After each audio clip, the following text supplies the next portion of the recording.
Yeah, hello everyone. It's our pleasure today to have Nikita to share about his recent work with us. His work basically just showed that Barren plateaus can coexist with local minimums, and yeah, he introduces several new proof techniques that is supposed to be useful for futures like work that want to work in Barren plateaus or local minimum related research. And Nikita will be able to tell us more about his result. Nikita, the floor is yours. Thanks a lot for the introduction and thanks a lot for inviting me. Really happy to be here to have this opportunity. Yeah, as you said, this is our will be based on our recent preprint, which is titled Barren Plateaus Are Swamped with Traps. And it was done in collaboration with Zhenya and Alex, who I share the affiliations with.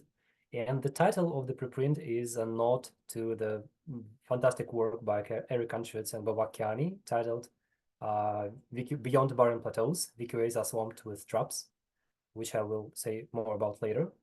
And at this point, I also want to stress that I really welcome questions during the talk. Please interrupt at any time if something needs clarification.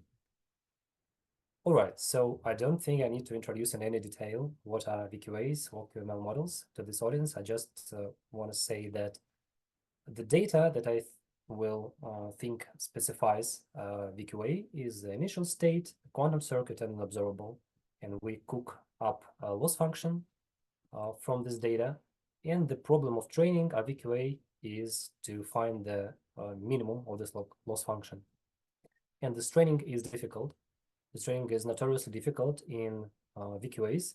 And there are two main problems. One is local minima, and the other is Barren plateaus.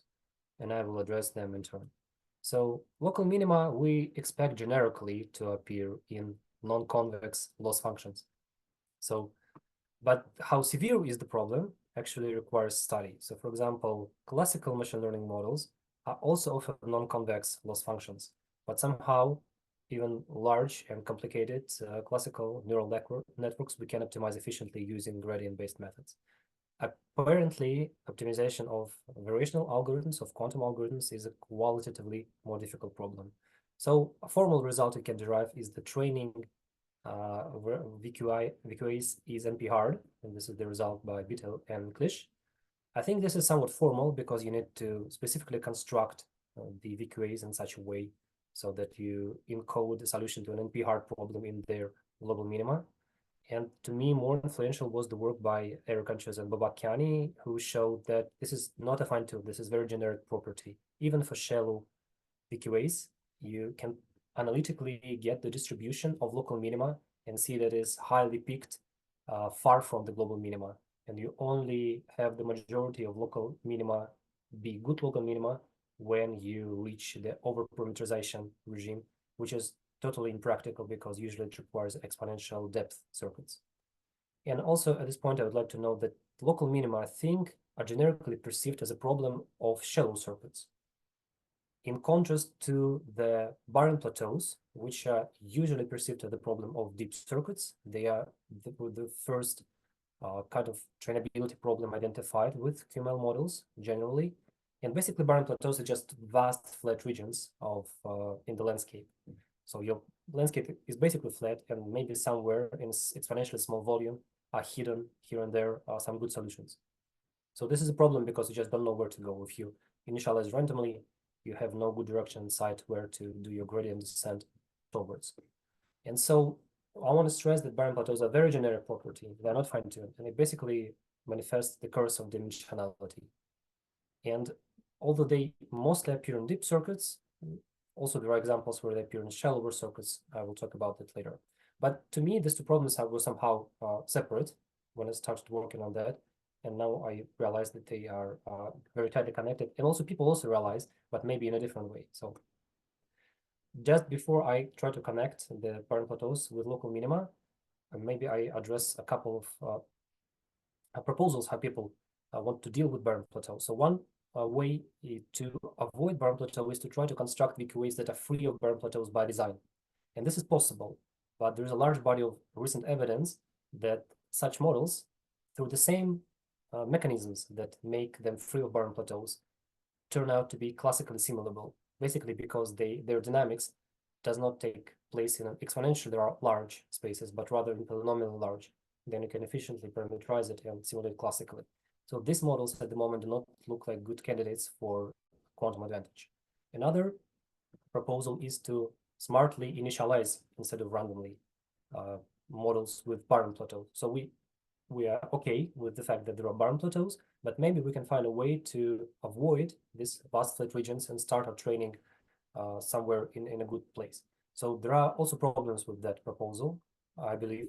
So first, you're not guaranteed that your training, throughout the training, you remain away from the Barren plateau. Maybe you start with good gradients, but go to vanishing gradients. Then there is a problem which I have not seen raised in the literature explicitly. Maybe I just missed that. So if you can start initialize effectively when the circuit is, say, shallow. So you can take a deep circuit, but take most of the parameters near zero.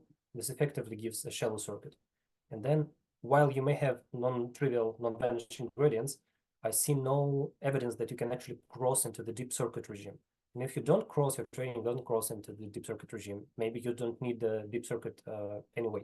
So you could have started with the shallow circuit from the start. So this is a question that I have. And finally, even if you avoid both these problems, you can still get stuck in local minima. So even in the Barren plateau regime, even if your training doesn't end up with vanishing gradients, there's no guarantee that you get to the global minima or good solution.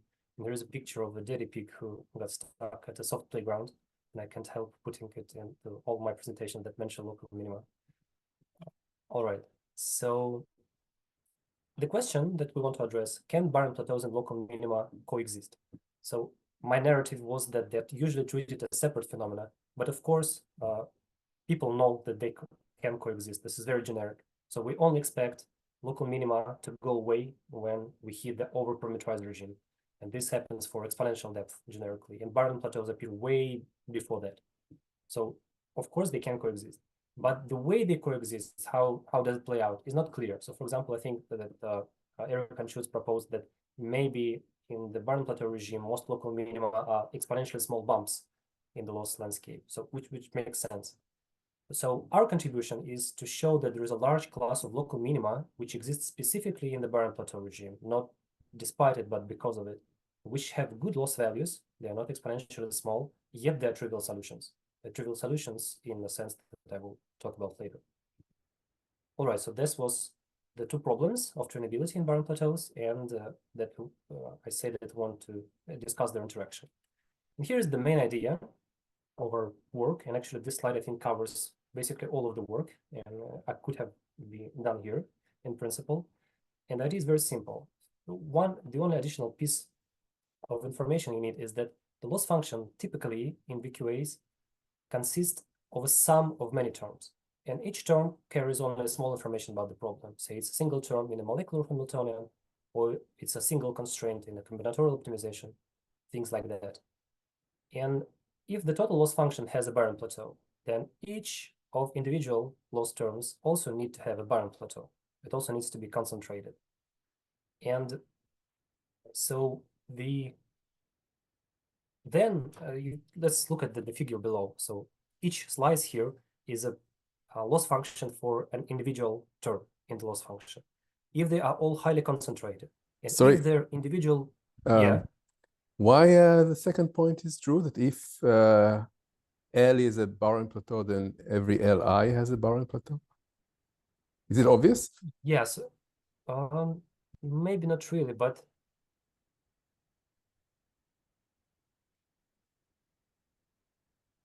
so formally this is not true. Okay, so I can have two loss functions, for example, differing by exponentially small coefficient. So say I have L1 and L2, and L2 has a coefficient which is minus that of L1 with a tiny perturbation, exponentially small, so that their sum is flat, but individual terms are not. But really this cancellation, so that all terms are somehow non-vanishing, have good variations, and their sum appears to be highly concentrated. This is not really what the Barren plateaus are about. But for example, if you have a local Hamiltonian and it is frustrated, it's not frustration free. So only when you take the energy of all terms together, you get a minima. But if you look at each one of them individually, it will not have a minima. But only the sum of them together will have a minima. And if you look at maybe at the gradient of an individual energy, it will not vanish. And it will not be exponentially small either, because you have a lot of frustration. Yeah, I actually I'm not very familiar with that example. Can we discuss that? I'm very interested to learn about this example. So okay, sure. Okay, All right. thanks. Yeah. So in general, I think that Barren plateaus are like this course of dimensionality. So, and usually people in the literature analyze them on like just take a single observable. They don't actually go into the full loss function. But it's yeah, I'm surprised to hear that there are natural situations where this can be true. Okay, so let's put an star over there and come back to that. Thanks for the comment. Okay, I will assume. Okay, that's the second assumption then, that each of the individual terms also has a Barren plateau. Then my argument is that local minima of each individual term are likely to remain the local minima of the total loss landscape, simply because the other terms are mostly zero over. So if they're not sufficiently correlated to interfere, and you need a special mechanism for that, then it should be true that local minima of each individual term is a local minima of the total loss. And this is a poor solution. It's a poor solution because each term only captures a tiny bit of information about the problem. All right, and at this point, what I need is to make this argument quantitative, and the hardest part is to show that the different local minima are really uncorrelated. Also, I will make this picture with sharp dips more precise. It's not really accurate as it is. The structure of local minima are different, but it's good for the intuition, I think. And also, to make my argument quantitative, I will work with a very specific class of VQAs. But that's it for the general argument. So if there are any questions at this point, it's good to discuss them, because then I'm going to get technical. All right, so if there are no questions, I'm going to go ahead and, so first I'm going to define what are Barren plateaus quantitatively. And basically you need to define the expected value of a loss, define the variance of a loss, and you say that there is a Barren plateau if the variance is exponentially small in the number of qubits, exponentially concentrated. Initially, Barren plateaus were defined as concentration of gradients, but the two are really equivalent. So for example, in the standard setting, there is a parameter shift rule, which relates gradients to the difference of two loss values. And from the fact that the terms on the right are concentrated, we can also derive that the gradient is concentrated. And also it's concentrated near zero. From this equation, you see that the average gradient in most situations is always has zero expectation value. So basically, loss landscape is exponential. Sorry, what is the averaging here? Loss value. Averaging is with respect, so I assume that the parameters, so say that the loss function is periodic with the parameters, and I just integrate over the domain of each angle phi, respectively. So the averaging is, So is with respect to phi, or? Yeah, right. Yeah, right. So the average, all averages, variances are with respect to the parameters of the circuit, with respect to the angles. Yeah. Mm-hmm. Okay. Thanks. Then there are four main sources of the Barren plateaus that have been identified in the literature. The first one, historically, and I still think it's the most important one, is expressivity, meaning that your circuit can express many different states in the Hilbert space. To be able to do that, you need to have sufficient depth of the circuit, at least linear. And then you have, under certain uniformity assumptions, you can also show that you have a Barren plateau for any observable. So expressivity or depth leads to Barren plateau. Now, there are situations where even shallow circuits have Barren plateaus. One of them is when the observables are sufficiently non-local, or where there is sufficient entanglement in the initial state. And also there is noise. Noise also induces Barren plateau, but is somewhat different from the rest of the sources because it tends to flatten the loss landscape completely. Instead of just hiding good solutions here and there in exponentially small volumes, it just erases basically all interesting solutions. So our argument will not apply to noise, but it will apply to any other source of the Barren plateau. It will not actually depend on them, but this classification will be useful to interpret some of the results. Now I introduce the class of variational circuits that we work with. So a general variational VQA is defined by a state, a circuit, and the observable. I consider the class of circuits I call Clifford VQA. Probably a better name would be Clifford plus Pauli rotation in analogy with Clifford plus T circuits. But for brevity, it will be just Clifford VQA. So anyway, it consists of the initial state, which is a stabilizer state. The observable must be a polynomially large sum of Pauli operators, and the quantum circuit need to contain only constant Clifford gates, and all parametric gates needs to be Pauli rotations. And then at last, I also need a technical assumption that there are no correlated angles in the circuit. So all Pauli rotations have different angles. Then there are simple expressions, say for the, by the way, can you see my my pointer? Yep, we can. If I Yes. okay, great. So yeah, we can see the highlight. If there are no great, if there are no correlated angles, then there is a simple two-term expansion of the unitary of the circuit with respect to any parameter. And if there are correlated angles, it gets more complicated. Now, this is a very specific class of EQAs, and it allows for a lot of control thanks to the properties of stabilizer circuits, but also I believe it's really general. So if you know of any, so this, all VQAs that I know fall into this category, except for the correlated angles assumptions. So for example, QOA has correlated angles by default. But other than that, all the reasonable VQAs that I know are of this type. So if you know any natural class that are not Clifford VQAs in this sense, please let me know. All right. Now, first fun fact about Clifford VQAs is that we can compute their expected values and variances not as averages over all of the space, but only as averages over a discrete set of points. And this is actually follows from a simple fact that for certain trigonometric polynomials, so here's like lemma that holds for any function f, which is trigonometric polynomial of degree at most 2, so say f is a square of the sine function, then I can compute its average value not as an integral, but as a sum over the discrete set of points. And the discrete set of points is when each angle assumes value is 0, pi over 2, pi or 3 pi over 2. And I make the lattice for all the angles that are there and sum. I call this set Clifford points for the reasons to be more clear later. And here's a simple example how I can compute the expected value of this thing, which is 1/2, as a sum at several, at these 4 points. Okay, so this works for any trigonometric function, trigonometric polynomial of degree at most 2. And turns out Clifford VQA is because of this property that I stated before for the unitary expansion with respect to each angle. Also, the loss of Clifford VQA and the loss squared of Clifford VQA satisfies these assumptions of this lemma. And I can express the variance of the loss function as the sum over Clifford points of the loss function squared. So this is a simple result of how I can rewrite the variance of the loss function for Clifford VQA as a sum over a discrete set of points. Now, why I call these points Clifford is because the Pauli rotations at these values become Clifford gates.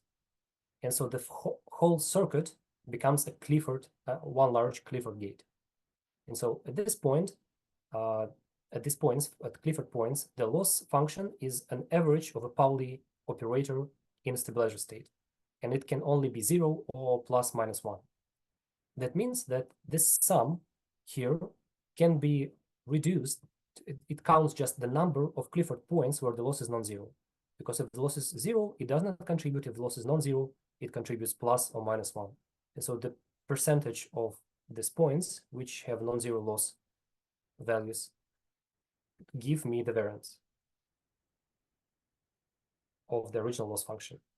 Okay, so first corollary of this observation is there are many configurations, many Clifford points, which have non-zero loss values. Because although the variance is exponentially suppressed, this factor is even greater, so the total number of Clifford points.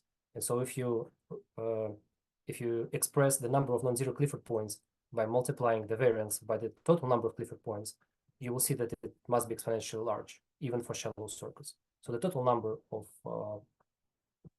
Clifford points with non-zero values for each of the Pauli observables is exponentially large.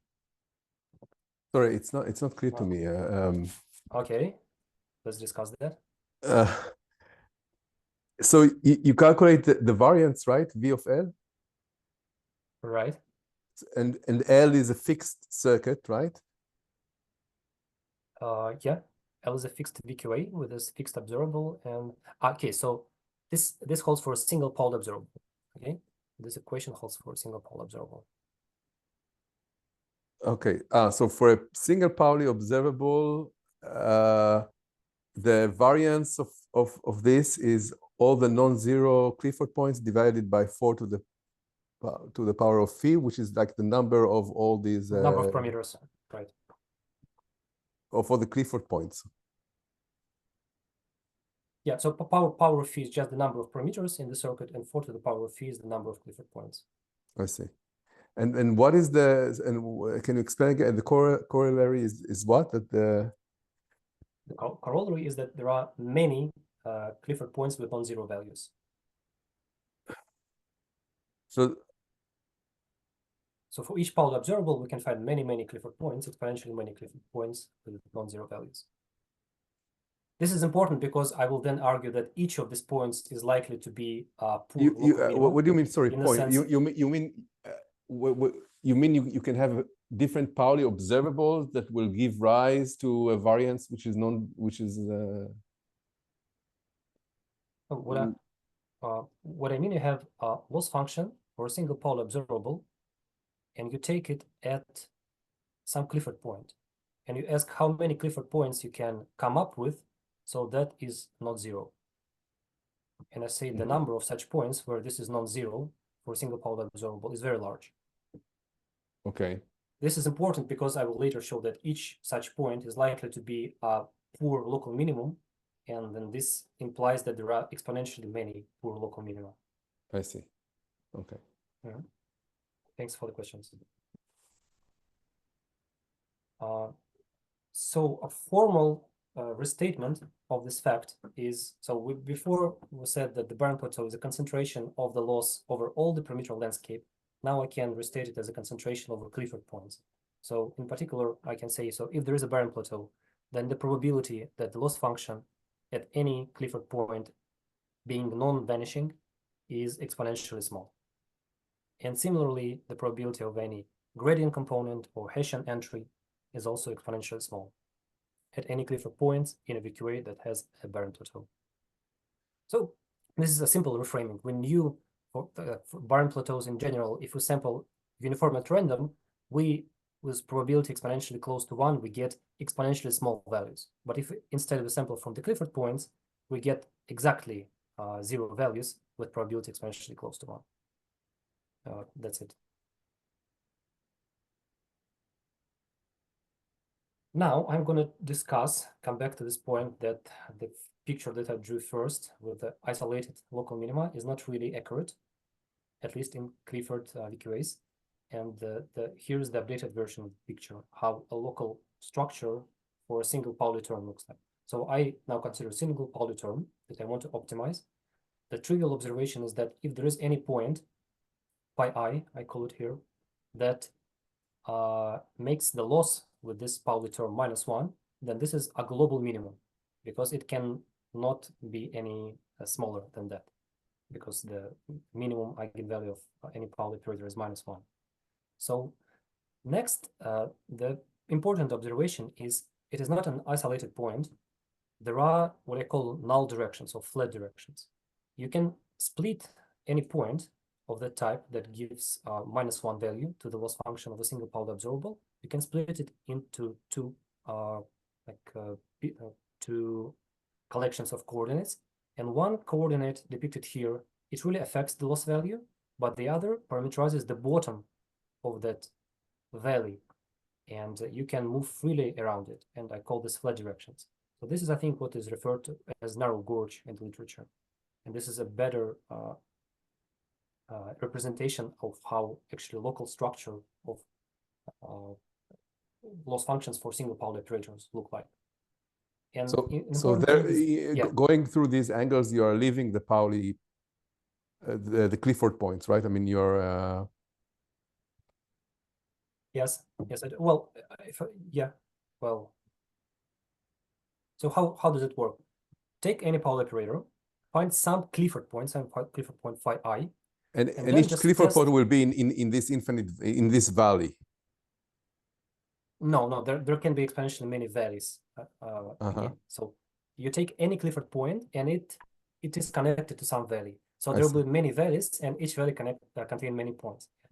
But so there is a bottom. I will call this region the bottom of the gorge, and you can move freely along it. And it is not just one-dimensional as depicted in this picture. Actually, the dimensions of these flat directions and non-flat directions are roughly equal. So each gorge roughly splits the perimeter of space in half. I see. So around half of the angles is null directions. Okay. So there's a technical slide where I explain why is that. And basically, if an angle is in null direction or not depends on whether the generator computes with a conjugated Pauli observable. It's a bit technical, but roughly two random Pauli observables are expected to compute half of the time. And so roughly in generic situation, half of the angles turn out to be null directions. Okay. All right. And so here's an updated version of the initial sketch. So now instead Nikita? of overlay, yes. We have a question from Manon. So he asked, like, is there a strict relationship between the Barren over continuous or discrete flip-flop angles and typical PQS? Or like do the variants bound each other with some prefactors? So let me just, I'm just reading the question. Yeah, it's just like the chat. Yeah, it's in the chat. Is there a strict relation between the variance over continuous and discrete Clifford angles in typical VQAs?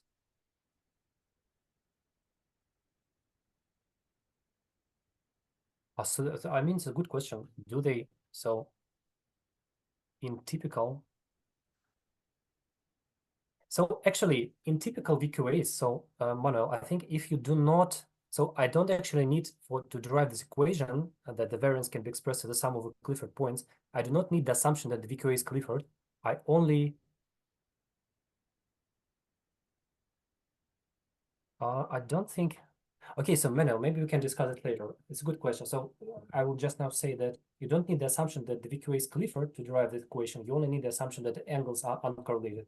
But if in addition it is Clifford, then you have the property that the circuit is Clifford at that point, and you have more nice properties. But the relation as a sum over Clifford points, I think, is general. Only requires that angles are uncorrelated. If you ask something different, please let's discuss that after the talk. So thanks for the question. And okay, here's an updated version of the initial sketch, where the instead of overlaying isolated peaks, I'm overlaying these gorges. And you can see from here that we expect two types of local minima. So one local minima is located on a single gorge and optimizing a single term. And the other local minima are located at intersection of several gorges and optimize several terms at the same time. I will talk about both, but I think that the first type, which optimizes a single term, is much more important just because it's much more generic. You only need to optimize a single gorge and it takes a much larger volume of the parameter space. And the other ones, which optimize several terms at once, lie at the intersection of several gorges, appear to be very fine-tuned. But I will nevertheless say something about them. And the first type of solutions that lie on a single gorge will turn out to be approximate local minima. I will explain why they're approximate. The key challenge, I think it's more or less obvious, but I'll also explain that. The key challenge is to prove that they are uncorrelated. So to have this phenomena that I started with, that you overlay several terms on top of each other and you have that local minima of which term is a local minima of the total loss function, you need their respective good points to be uncorrelated. And I reframe this question as the following question. Say I chose a single Pauli observable, and I find a gorge for it, and I walk along the bottom of that gorge. Do other terms in the loss function, which I denote collectively by R, so these are all other terms except for the single one that I optimized, do other terms still have a Barren plateau if I walk around the bottom of that gorge, or they do not? So this is the question. And if it is true, if they do have the Barren plateaus along the bottom of that gorge, then I have the results that I want. I can formally state that I can introduce a notion of an approximate local minima, and I need that because you see, so here is the gorge for a single term, and the bottom of that gorge is an exact local minima or exact global minima for the single Pauli operator. If I add the rest of the terms, they can introduce noise. They introduce exponentially small variances, but still they can deform this nice flat bottom of the gorge. And so they are not, the points at the bottom of the gorge become not the exact local minima, but approximate local minima. But it's not really important, because if you thought that the original VQA is untrainable because there are the gradients are exponentially small, then these approximate local minima are not escapable because the gradients leading away from it are again exponentially suppressed. So in practical terms, that doesn't really matter. And as a bonus, if you, instead of sampling uniformly from the bottom of the gorge, if you sample Clifford points, you have like a 0 approximate local minima. They are almost exact local minima. They're indistinguishable from exact local minima from any first or second order based gradient optimization. But I think this is really intuitive. I wouldn't want to spend more time on that. Let me go to the essential part. How do I prove? So I shifted the question from whether the gorges are uncorrelated to the question whether if we walk along one of the gorges, if the other terms have Barren plateau or not. And here's the gist of the argument, how I want to prove that. So at this point, I want to recall that the Barren plateau was due to some reason, due to some cause, maybe expressivity, entanglement, or non-locality. Then I choose a single Pauli observable and I descend to the bottom of the corresponding gorge. So if in effect, I fix part of the angles in the circuit. Now the question is, do I remove the source of the Barren plateau by doing that, or I do not? If I do remove the source of the Barren plateau, then okay, the rest of the terms can be free of Barren plateaus, but I argue that this situation is not interesting on the next slide. And if I do not remove the source of the Barren plateau, then all other terms should, because the source is there, all other terms should have a Barren plateau. Then I have like the result about the approximate local minima at the previous slide. So at this point, I think my logic is getting a bit involved. And if something is not clear here, don't worry, because I think it's just my presentation that is not entirely clear. But my effort here is to show that generically they are uncorrelated, and I'm doing that here through this argument. So the first, just for an example, say we had an expressivity-induced Barren plateau caused by deep circuit, okay? Then we can, in principle, we can fix a lot of the angles in the original circuit to values 0, okay, or near 0. That would basically eliminate the expressivity. And then, of course, with respect to the remaining angles, neither our first term that we optimized, nor the rest of the terms will have a Barren plateau. But this situation is not interesting. If you wanted to work with expressive circuit, you should have not cut it to become a shallow one. Or another example, say there was entanglement-induced Barren plateau. And entanglement was needed to encode some information about the initial state or maybe about the data in quantum machine learning model. And if it so happened that by choosing some of the angles in the circuit, you were able to undo this entanglement, then yes, the rest of the terms can be free of Barren plateau, but this is not an interesting situation because you erased, basically by this choice of the angles, the information that was encoded there. And anyway, I think these solutions are very non-generic when by choosing some of the parameters, you eliminate the source of the Barren plateau. So I will not spend much time on them anymore and consider the situation where descending to the bottom of the gorge does not remove the Barren plateaus from the rest of the terms. Then in principle, my argument follows, but there's a tension. So at this point, I'm afraid to just get really confused, but anyway, I will go on. So the tension is as follows. If I think that there is a reason, a cause of the Barren plateau, and the implication is really universal. There is a cause of the Barren plateau, there is Barren plateau. Then why do I expect that the rest of the terms have a Barren plateau, and my single term that I optimized for doesn't have a Barren plateau? But this is kind of a tension. If like expressivity always induces Barren plateau, why does it holds true for the rest of the terms and not for the single term that I optimized for? And I think this is not a trivial question, and you need to change your thinking slightly about the Barren plateau. So usually to prove different results of the Barren plateaus, we assume something about the observable and also assume something about the circuit. And there is, for example, the two design assumption, which is a kind of a uniformity assumption that the circuit samples uniformly from states in the Hilbert space. And when we tailor the circuit for a single specific observable to become non-zero, when we descend to the bottom of a very particular gorge, I think we break into uniformity assumption. We break into two design property, but that doesn't really mean that we make circuit inexpressive. It still remains highly expressive. It still, with respect to the bottom of the gorge, it explores a large portion of the Hilbert space. But for this particular observable, it works. It gives it nice values and it makes it free of the Barren plateau. Does it make other observables free of the Barren plateau? I think it's very unlikely, but I cannot prove this in general. I will argue that in two ways. First, I will give another alternative model for the Barren plateau for non-locality induced Barren plateau, where all the assumptions of the theorem that I stated before can be rigorously proven. Then we'll give just a numerical evidence for that. So here's what I call like a different model of the Barren plateau, which assumes nothing about the initial state, and it assumes nothing about the circuit. It only assumes that the observable is a random Pauli observable. Okay, and I viewed it as a simple model of a non-locality induced Barren plateau, what can be more non-local than a random Pauli operator with support potential on all of the qubits. I mean, it's as non-local as you can get. And if you draw your observable, single Pauli observable, as a random Pauli observable, you can prove that independent of the initial state and independent of the circuit, you have the variance. You cannot prove that the variance is always exponentially small, but you can prove that the expected values of the central equation here, the expected value over all random Pauli observables is exponentially small. So although some of the Pauli observables can have non-trivial variances, only a exponentially small fraction of them can have this non-trivial variances. And most of the Pauli observables drawn from random Pauli ensemble will have exponentially small variance.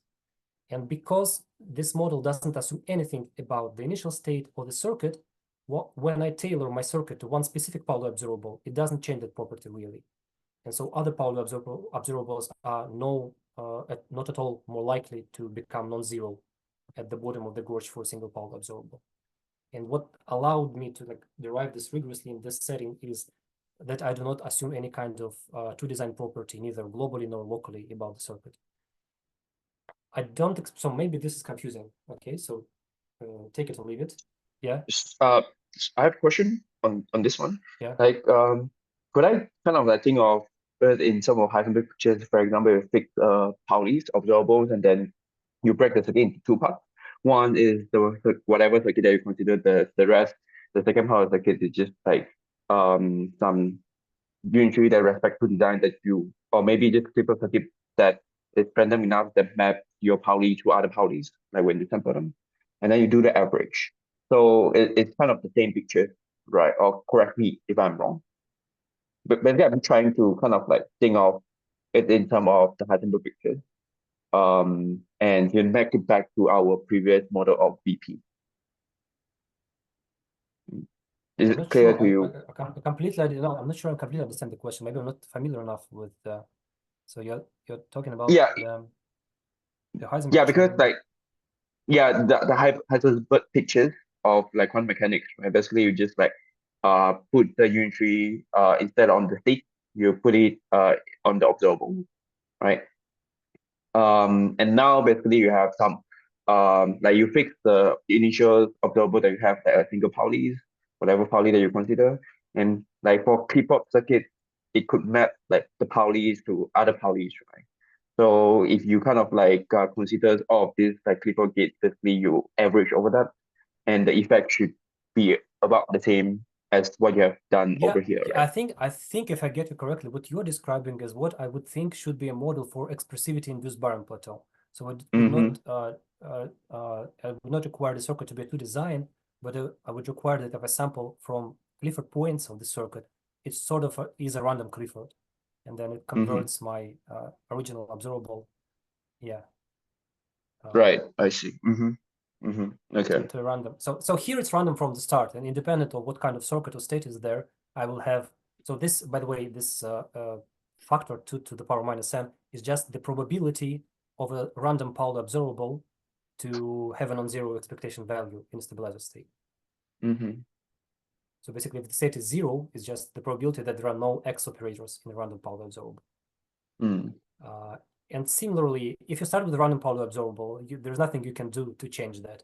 if you start with a non-random Pauli observable, say a local Pauli observable, it still can be randomized in this Heisenberg picture by applying the circuit, and it can lead to the same result.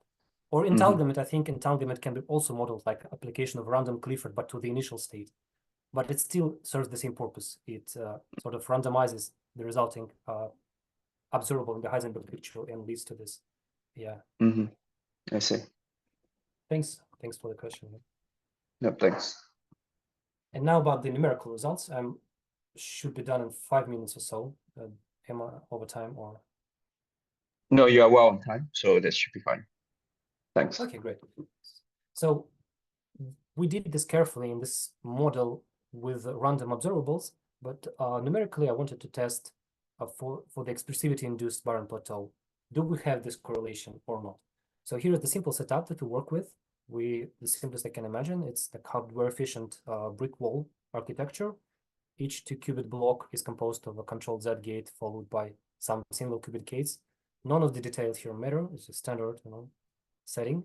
Initial state is all 0 state, and as observables, I consider all weight 2 nearest neighbor Paulis. So, for example, x1 z2, and there are in total just 9 n is number of qubits, just a linear number of them. And now for this, in this setting, the first thing I check is that I really see a Barren plateau. So for this, for each of the observables, and each number of qubits and each number of layers, so I sweep over the number of qubits and number of layers. For each observable, I compute the variance, and I compute the variance of the loss function by sampling from the randomly sampling uniform at random. So this is standard setting of how you would estimate the variance. And these are marked by circles at this plot. And this is just confirms that we do have a Barren plateau for our circuits, this regime. So this is a very standard thing. And we see that 30, yeah. Can you explain these different samplings? Didn't you prove that if you sum over the Clifford points, and it gives you the exact variance as if you were like integrating continuously over all the angles? Yes, absolutely. It's just a consistency check. I see. Okay. So at first I described, so far I've been talking only about the circles, and circles do not actually know anything about Clifford points. They are variances computed over uniformly random samples. So this is the standard way to estimate the variance. And Okay. I just see that they agree with the predictions, so they should fall as 2 to the power minus number of qubits, and that our circuits reach the regime of the Barren plateau. So for example, 10-qubit circuits reach it at about 30 layers. So okay. This is just to check that there is Barren plateau. Then the squares do what you mentioned. They check that the same variance can be obtained by sampling over Clifford points instead of sampling uniformly. Nothing surprising here. Yeah. The only non-trivial markers here are the triangles. And triangles, again, are variances estimated over Clifford points, but not over all Clifford points, but only over Clifford points that have at least one Pauli observable non-zero. So the intuition is as follows. If Pauli observables like to cluster together at Clifford points, then the Clifford points which have at least one Pauli observable non-zero should have more Pauli observables non-zero. So the chance of other Pauli observables non-zero should be higher. And we don't see that. So we select the Clifford points by the fact that there is at least one non-zero Pauli. And if anything, we see a negative correlation. But I think this is an artifact. So anyway, we don't see any sign that there is a strong correlation, that the different Pauli terms like to be together. So the scaling Nikita? yeah. I think I can try my Wi-Fi. Hi, good to see you again. So Great, yeah. Maybe this is a good point to re-ask my question. So it wasn't obvious to me at all. So I see, so if you have Barren plateaus, I can see how the variance of your loss over the Clifford angles and the uncorrelated Clifford angles is the same as the variance of your loss over uncorrelated uniform angles. If you don't have BPs, I don't see that to be true. I don't think this is a general relationship. I don't. So no, you don't need to have a BP. I'm pretty sure it's not a general relationship. Angles, absolutely. The variance is works for single always angles, the same between the Clifford. Right. No, but I mean, if we think so, but you can always rewrite any Pauli gates into a bunch of Cliffords and just do single qubit Pauli gate. So this would mean that any Pauli circuit has this property that Right. like the Clifford angled variance. So basically, can you always numerically verify whether your continuous angle variance for any number of qubits, any circuit depth, because you can is like good or bad because you can do the Clifford equivalent efficiently, right? Like you can test the Clifford version of your circuit at any size, it doesn't matter. So if they Yeah, are I'm not actually the same, then you can always Yeah. test for BPs at any size and every. So this is why I don't think that's true, but maybe don't it think it's is. as And easy as you picture it, because for example, if you want to see that there is exponentially small variance, you'll still need to have exponential number of samples. So it's still difficult. true, but you can say, is my variance below like 1 day of taking shots on the quantum computer? You know, like this is something you can check. Yeah, I think this is absolutely, yeah. So there's no problem with that. You only need to simulate Clifford circuits for that. Yeah. I'm so confused. I see how if your full circuit consists of local 2 designs, I can see how the Clifford angle projections give the same variance, kind of, because the Clifford group already forms a 3 design. So they should overlap there. But if your circuit doesn't even have local 2 designs, it's some like the superstructured circuit, I don't see how the variance is always the same. But it doesn't matter. Yeah, we can discuss Oh, that. wow. It's a Okay, trivial good. thing. Okay. Well, no one in our group figured out it was a trivial thing, so that's good. I mean, okay, no, okay, thanks. This maybe is interesting. Yeah.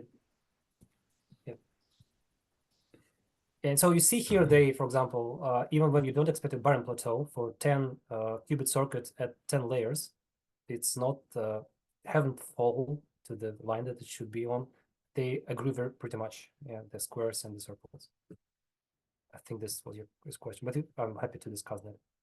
Yeah, and so the maybe last comment here is that I don't actually check this really in the Barren plateau region, because maybe 10 qubits is not sufficient to declare exponentially something to be exponentially small. 2 to the power minus 10 is just 1 divided by 1,000. So it's not that small. And if I were to look at the full gradient vector, I would see some components not zero, just because there are a lot of parameters. But I cannot really go to sufficiently many qubits, because that would require an extensive number of samples, because I want to see these probabilities which are exponentially small. But we're lucky to have the exact asymptotic. I know that decay rates should be strictly 2 to the power minus 10 or minus 8. And so I can compare just for the several low qubit counts. And for me, this is convincing, but you can sort of challenge that if you wish. And the final slide is that about this local minima. So there is a single gorge, and the previous slide was about what we sample randomly along this gorge. But now, what if I walk carefully around the bottom of the gorge and find the intersection with another gorge, so I can optimize 2 Pauli operators at once, and maybe I can continue that and optimize 3 at once. So what does it? How this procedure ends? And as I stated before, each Pauli gorge slices the space roughly in half. So optimizing 2 Pauli gorges leaves only quarter of the parameters. And so in the end, you expect that about log base 2 of the number of parameters is how many Pauli operators you can optimize simultaneously. And these points should be exact local minima, because there should be no free directions to move around. This is not exactly true, but it's morally true. And I just test numerically this conjecture in the same setting as before, but I just need to take more Pauli operators. So I allow for 2-body non-local Pauli operators, like that one x10, just because I need more Pauli operators, because I don't test correlations between any 2. I need to test correlations between a larger group of Pauli operators. And if I only restrict with the nearest neighbor, there's not enough Pauli operators. And the results are not quite where we expect them. But so only look at squares here. Squares here just means average of circles. And what this plot says, so I take some number of qubits, I found several Pauli operators that can be optimized simultaneously. So I found this intersection of gorges, and until I can no longer find any other Pauli operators to add there, so I consider it my final candidate for exact local minima, and I see how likely other Pauli operators are to be exactly zero with their gradients at this point. And I see that this probability, so the probability that they are not zero falls more or less in a good exponential scaling with the number of qubits. Again, I couldn't really do this with high number of qubits, but I have this expectation of where should the exact values be, and they're pretty close. So the exact, this conjecture about the existence of exact local minima also sort of appears to be true, although I'm not sure it's very consequential. All right, so this is the very final slide. I think there are a lot of questions one can ask about that. Questions that interest me personally are, so we claim that there are a lot of poor solutions, but are there any good solutions at all? Can you show for some class of VQAs that there are different local minima other than what I have described with non-trivial loss values? This is not obvious to me. A simpler but similar spirited question is if a single Pauli string can be optimized at non-Clifford points. So I'll show you that there are exponentially many Clifford points that optimize a single Pauli string, but are there non-Clifford points that optimize it? I don't know, maybe somebody can answer that off the top of the head. I'm not sure. Now, does this generalize to other classes of VQAs? I don't know. We used some very specific properties of Clifford VQAs, but I think it should be true because the very first, very general argument was like it only assumed some kind of uncorrelatedness. And if there is no specific fine tuning to make all the local minimum of different terms to cluster together all the time, I would expect that to be quite a general feature. And I think more study needs to be done to see if common initialization strategies for VQAs do avoid R local minima in this sense, because I suspect some of them should not. For example, there are a lot of near identity initializations, and they are, first of all, like shallow initializations basically, and second, the initializations around a Clifford point. So maybe they have good gradients, but then maybe they just go to the, I don't know if this has been carefully been studied. So usually people just say, we have good gradients in our initialization, we're done. Worry about local minima later. But I would say that probably we should start worrying about local minima in Barren plateaus as well. So, and then I'm happy to take any questions that you might have.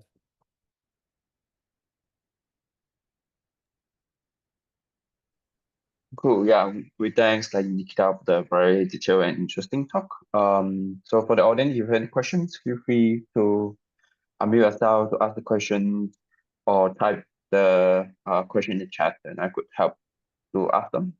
Any question from the audience?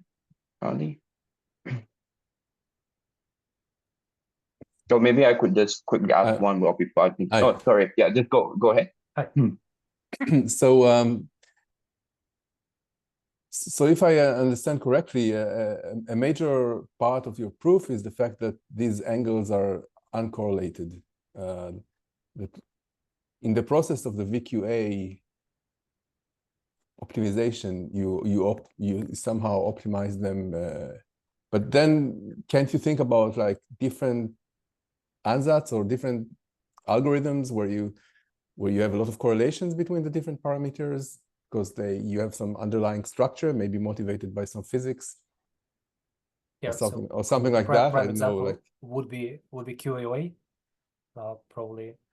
Yeah, or some sort of like an imaginary time evolution or something like that, where you'd still want to have some variational degrees of freedom, but you also have the global Hamiltonian that helps you to move along, or things like that.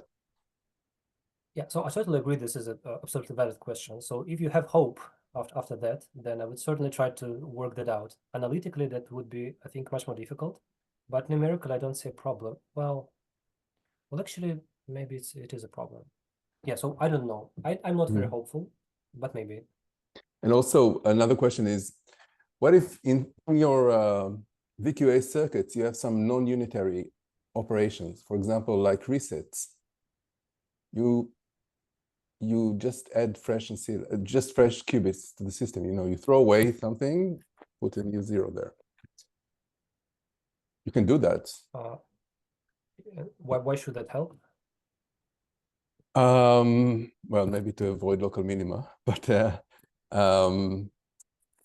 it can, you can,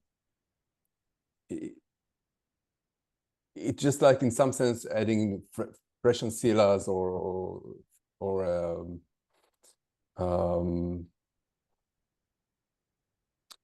I don't know. It seems to me, for example, that if you take such a circuit, for example, and you add up these, for example, resets, you turn this circuit into a channel which is non-unital. So the fixed point of that channel will not be the completely mixed state. It can be some other entangled state. And now, if you repeat it many times, you may converge to something which is not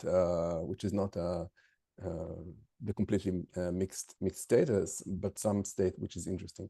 And so just on the surface, there seems to be something that might be interesting by adding these types of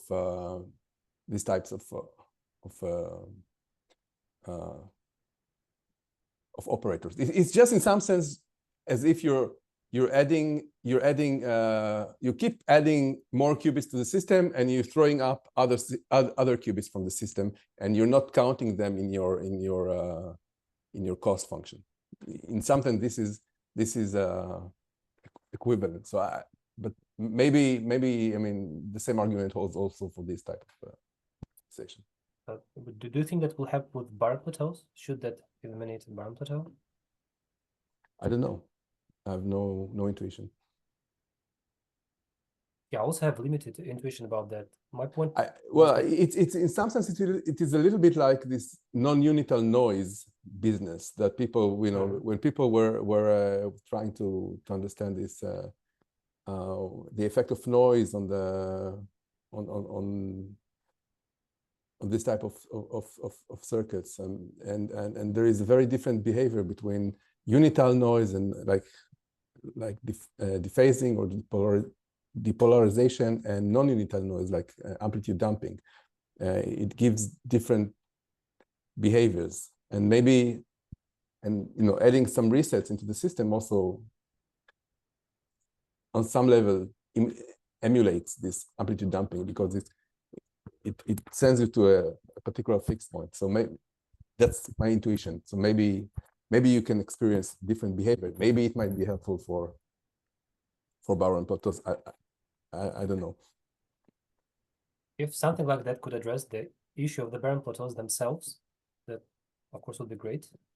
I can't say anything about that. But if you assume that it doesn't solve the Barren plateau themselves, but solves somehow this presence of this dump local minima that I was describing, that seems even more unlikely, because it's a very generic. So. Okay.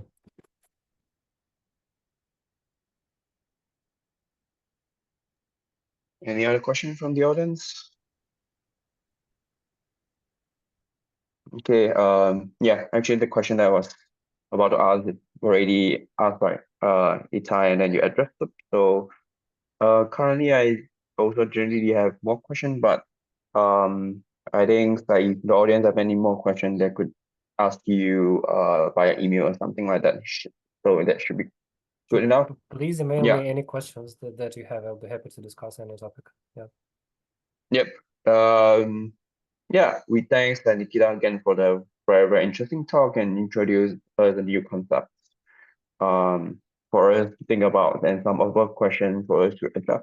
And thanks again everyone for joining this seminar. See you next week. See you guys. Thanks. Yeah. Bye bye. Thanks a lot. Yeah. Bye.